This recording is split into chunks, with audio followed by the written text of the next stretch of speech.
ka-idol, kumusta? So for today's video ay mag-unbox tayo sa nabili nating products sa TikTok. So ilalagay ko po pala yung link description box. So tingnan nyo na lang. Kaya samahan niyo po ako mga ka-idol mag-unbox.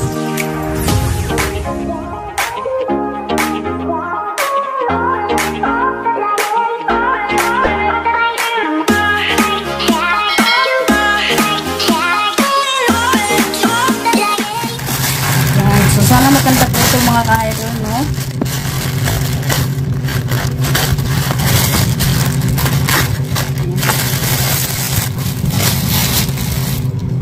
Para hindi tayo maburo.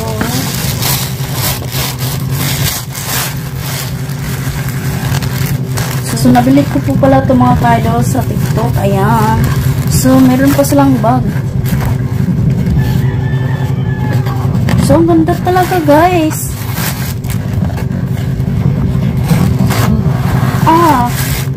Inaisa-isa nila yung pag-cover ng shoes para hindi masira. Ayan.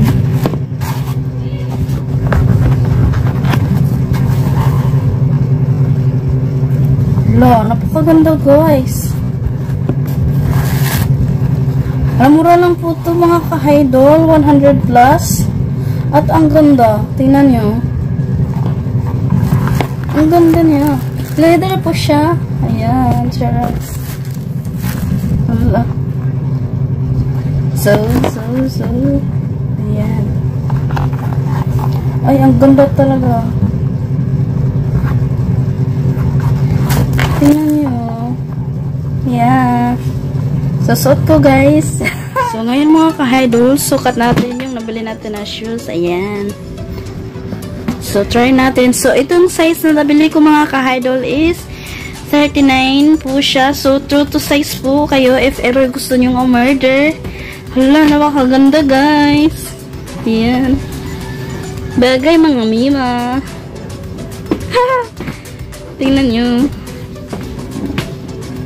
Diba? Ang ganda. Napaka-elegante. Mura lang po talaga siya. 100 plus.